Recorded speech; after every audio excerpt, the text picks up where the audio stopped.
नाशिकमध्ये 10 किमीपर्यंत वाहनांच्या रांगा लागल्यात। लॉंग मार्चमुळे वाहनांच्या लांबच लांब रांगा लागलेल्या आहेत। नाशिक मुंबई आग्रा महामार्ग ठप्प झालाय आणि त्याचीच ही दृश्य आपण पाहणार आहोत। नाशिकमध्ये 10 किमीपर्यंत वाहनांच्या रांगा लागलेल्या आहेत।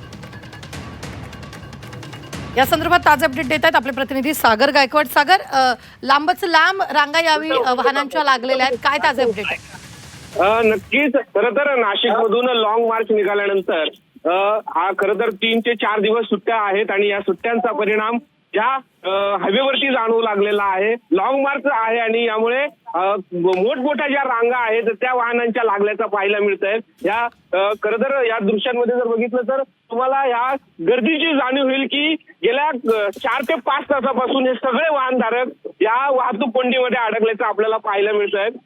कालपासून हा लॉंग मार्च मुंबईच्या दिशेने रवाना झाला होता। काल एका राजूर बहुला इथे मुक्काम केल्यानंतर सकाळच्या सुमारास हा पुन्हा एकदा मुंबईकडे हा मोर्चा कूच करायला लागला आणि यानंतर पुन्हा एकदा जी नाशिकहून मुंबईला येणारी जी वाहतूक आहे ती पूर्णपणे ठप्प झाल्याचे आपल्याला पाहायला मिळत आहे। या दृश्यांमध्ये जर बघितलं तर या वाहतूक कोंडीमध्ये अनेक नागरिक जे आहेत ते फसल्याचं आपल्याला पाहायला मिळतंय। गेल्या 3 ते 4 तासांपासून हे वाहतूक फसल्याचं आपल्याला पाहायला मिळतंय। गेल्या 3 ते 4 तासांपासून हे वाहतूक कोंडीमध्ये अडकल्याचे नागरिक आपल्याला पाहायला मिळत आहे, वाहनधारक अडकल्याचं पाहायला मिळत आहे। खरं तर सुट्ट्या आहेत, गेल्या 3 दिवसापासून सुट्ट्या असल्या कारणामुळे नाशिक शहरासह पर्यटनासाठी अनेक लोक जे आहेत ते घरातून बाहेर पडलेले आहे आणि याचा परिणाम ह्या रस्त्यावरती जाणवू लागलेला आहे।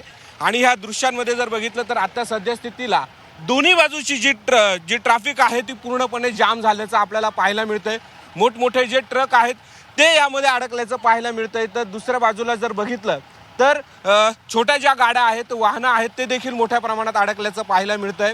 यामुळे आता सध्या ची परिस्थिती जर बघितली तर पूर्णपणे वाहतूक ठप्प झालेली आहे आणि ह्या वाहतूक ठप्पामुळे वाहनधारकांचा मोठी तारांबळ करायला पाहायला मिळते आहे। हा जो मोर्चाचा जो परिणाम आहे तो आता हळूहळू आपल्याला जाणवू लागलेला आहे। खरं तर 20 ते 25 हजार मोर्चेकरी यामध्ये सहभागी आहे। हा लाल वादळ जे आहे ते मुंबईच्या दिशेने कूच करताना आपल्याला पाहायला मिळतोय आणि ज्याप्रमाणे मुंबईला जात असताना वाहतूक कोंडीचा परिणाम ज्या पद्धतीने जाणवू लागतो तसाच आता परिस्थिती जर बघितली तर मुंबईला जाण्याच्या आसपासच म्हणजे अजून नाशिक जिल्ह्याच्या पुढे हा मोर्चा अजून पुढे गेलेला नाही आहे। नाशिक जिल्ह्यामध्येच अजून अडकलेला आहे। उद्या तो कसाऱ्याच्या दिशेने ठाण्याच्या दिशेने पुढे आहेत।